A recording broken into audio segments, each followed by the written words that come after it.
ED కస్టడీకి కవిత ఈ నెల 23 వరకు అప్పగించిన సిబిఐ స్పెషల్ కోర్ట్ ఈ రోజు సాయంత్రం కుటుంబ సభ్యులను కలిసేందుకు గంట పర్మిషన్, 3 గంటల పాటు వాదనలు.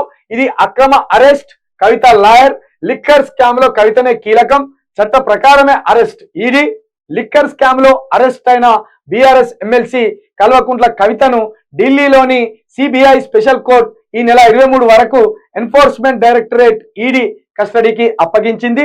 తిరిగి 23న మధ్యాహ్నం 12 గంటలకు కవితను తమ ముందు హాజరుపరచాలని ఆదేశించింది. ప్రతిరోజు సాయంత్రం 1 గంట పాటు కవిత తన కుటుంబ సభ్యులు లాయర్లను కలిసేందుకు అనుమతి ఇచ్చింది. ఈ మేరకు జడ్జి ఎంకే నాగ్పాల్ ఆదేశాలు జారీ చేశారు.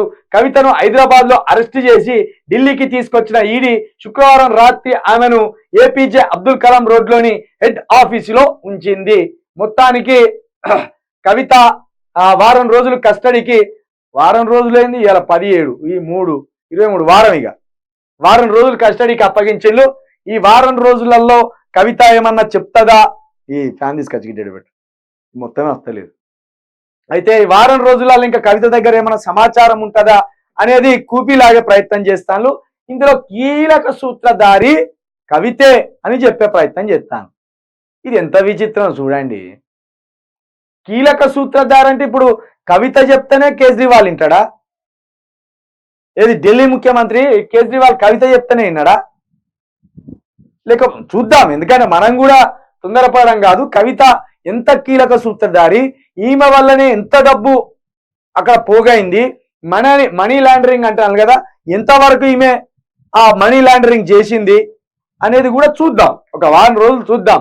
కాకపోతే ఇదంతా బీజేపీ ఆడుతున్న డ్రామా, బీజేపీ కుట్ర, రేవంత్ బీజేపీతో లోపాయకార ఒప్పందం, ఇవన్నీ కలిసి కవితను అరెస్ట్ చేయడం జరిగింది. ఇది కేవలం పార్లమెంట్ ఎన్నికలను దృష్టిలో పెట్టుకొని నిన్న నేను స్పెషల్ ఫోకస్ చేసిన కదా, దాని ప్రకారం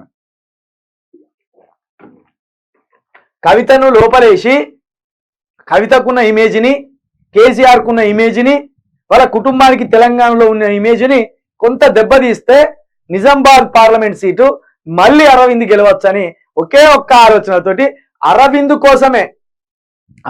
కోసం ముఖ్యంగా ఇది ఒకసారి కవితను అరెస్ట్ చేస్తే రాష్ట్రం అంతా కూడా ఏదో అలజడి జరుగుతుంది, మోదీ గారు మాత్రమే కేసీఆర్ని ఎదుర్కోగలడు అని ఒక అభూత కల్పన కల్పించి 4 సీట్లు ఎక్కువ కొట్టాలని చూస్తాను. కానీ మీరు ముద్ది నేలకేసి రాకున్నా కూడా బీజేపీకి ఇక్కడ సీట్లు ఇచ్చే పరిస్థితుల్లో లేరు ప్రజలు. అది బాగా గుర్తుపెట్టుకోరు.